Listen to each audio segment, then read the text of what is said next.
Soy Nadia Alvarado, la secretaria general. En este momento les vamos a hacer una explicación de la propuesta que ha elaborado el Comité Ejecutivo para cubrir y darles una certeza o al menos una garantía a los trabajadores ante esta eventualidad que se está presentando debido a la ley que pretende el traspaso de los fondos de cesantía al Banco del IES.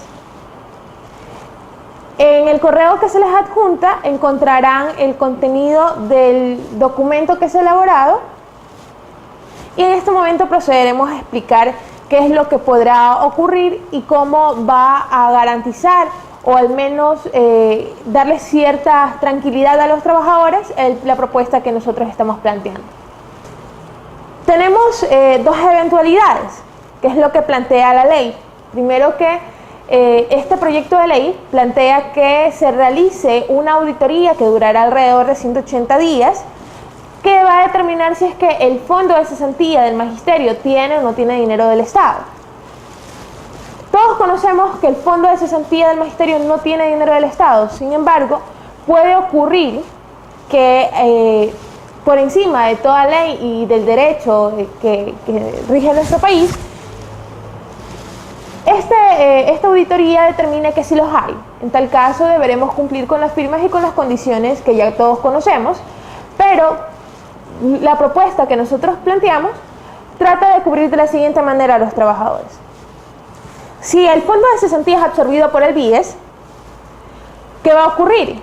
Entraremos primero que todo a un periodo de transición en el cual, de acuerdo al reglamento que realicen una vez aprobada o decretado el ejecútese de la ley, habrá un momento de transición en el cual evaluarán y harán un inventario del patrimonio del fondo, dentro del cual también estamos nosotros los trabajadores incluidos. Dentro de ese periodo de transición puede ser que nombren a un interventor o alguna persona, a un administrador provisional. Si nombran a este administrador provisional, el fondo de cesantía del magisterio, hasta que no esté hecha el inventario o el tipo de análisis que tengan que realizar para el traspaso definitivo del fondo, se irá constituido como una institución como la conocemos ya. En tal caso, si ese administrador provisional decide despedir intempestivamente a los trabajadores, los dos primeros incisos que ustedes encuentran en la cláusula quinta, que son los que están señalados con letras negras, son aquellos que les van a permitir a ustedes tener una garantía y al menos cierto tipo de tranquilidad. Esta cláusula de estabilidad, luego les explicaremos cómo funciona, pero eso les va a cubrir este evento, en caso de que el interventor o del administrador provisional sea quien nos despida. Ahora, ese administrador provisional también puede mantener a los trabajadores y llegará un momento en que se terminará el periodo de transición y deberán realizar un acta transaccional. En esa acta transaccional va a constar cuáles son los activos y pasivos que pasan del fondo al Banco del IES. Y allí también constaremos los trabajadores. En ese momento también podrán decidir que no necesitan cierto personal o podrán decidir que ciertas personas pueden pasar al Banco del IES. ¿Y cómo van a pasar? Les pueden ofrecer un contrato ocasional. El contrato ocasional en la administración pública no garantiza estabilidad a ningún trabajador. Por lo tanto, nosotros como comité de empresa recomendamos no firmar ningún contrato, porque en el momento en que yo firmo el contrato estoy aceptando pasar al Banco del IES o cualquier otro tipo de administrador. En el momento en que yo acepto, estoy renunciando, por lo tanto, a mis derechos adquiridos como trabajador privado, a mis derechos adquiridos por el contrato colectivo y a los derechos que me otorga el Código de Trabajo para regirme por una nueva ley, que es la Ley Orgánica del Servicio Público. Ahora, ¿qué ocurre qué es lo que va a pasar si ellos nos ofrecen este puesto de trabajo y no nos despiden? Entonces, como nos están ofreciendo firmar un contrato ocasional, La ley en el artículo 171 en el Código de Trabajo señala claramente que el nuevo empleador debe respetar los contratos individuales, pero también le otorga al trabajador la posibilidad de decidir si pasa o da por terminada la relación laboral. Acogiéndonos a eso, ustedes podrán ver que el tercer inciso de la cláusula quinta dice que en caso de cesión o cambio de empleador por cualquier modalidad, quiere decir que esto incluye venta, absorción o cualquier tipo de donde se modifique o haya un cambio de la persona que nos contrata, que es decir, nuestro empleador o nuestro patrón.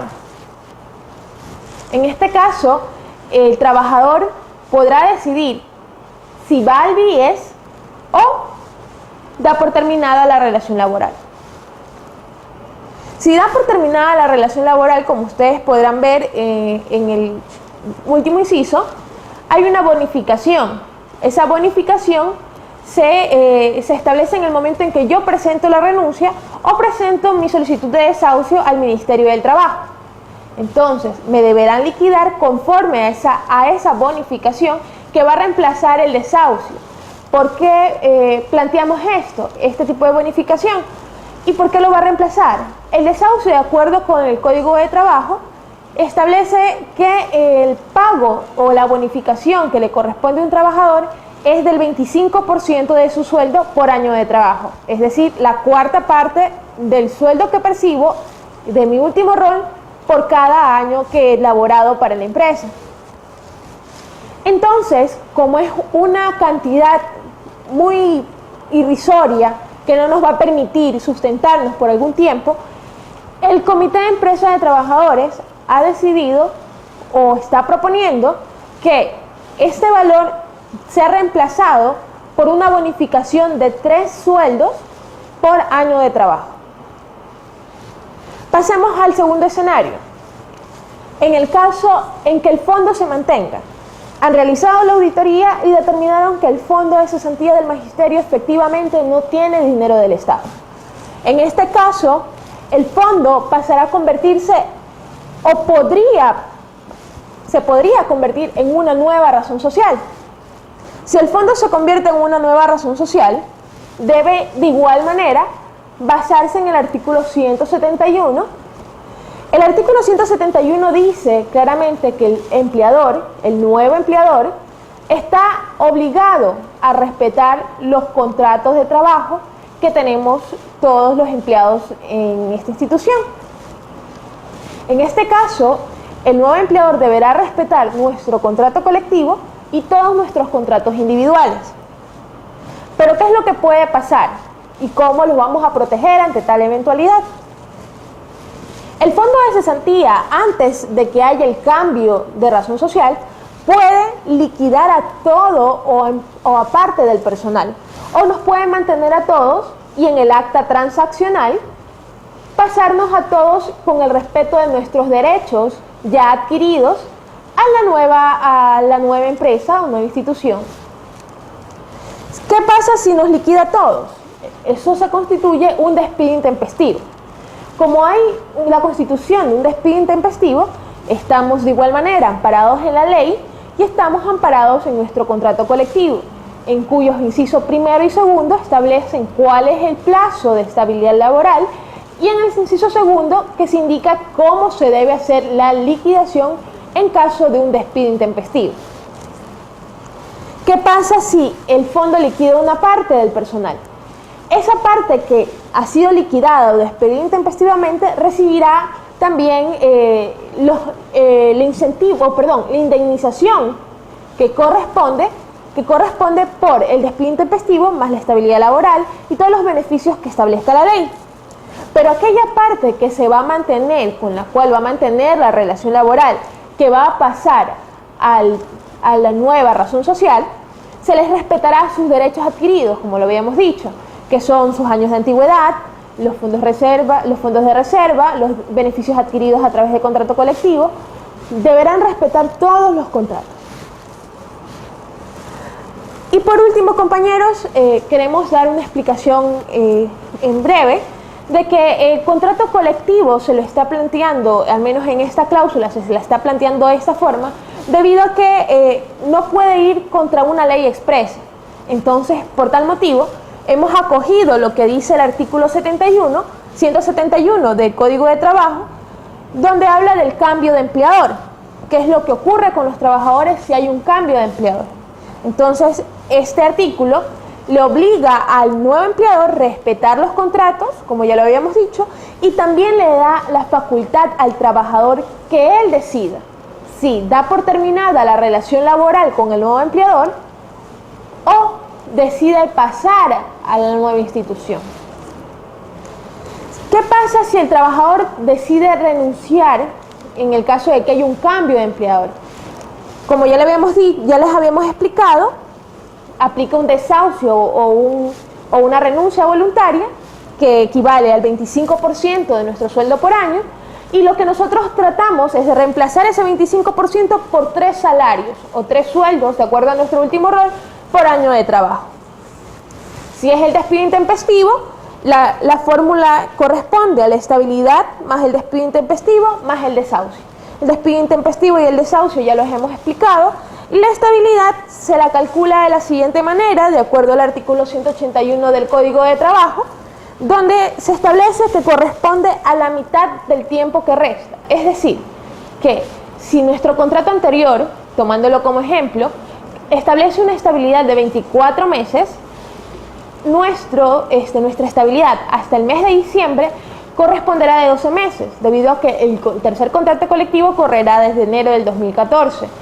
Hasta el mes de diciembre habrán transcurrido 12 meses. ¿Cuánto tiempo resta? Restan 12 meses. La mitad de ese tiempo son 6, es decir, esta cláusula de estabilidad corresponderá a un sueldo por cada mes, que son 6 meses. En el correo que se les adjunta encontrarán también un documento en Excel donde encontrarán un ejemplo de liquidación en cada uno de los casos. Eso es todo, compañeros. Nos estaremos comunicando con ustedes para conocer cuáles son sus inquietudes al respecto. Que tengan ustedes un buen día y nos estamos saludando pronto.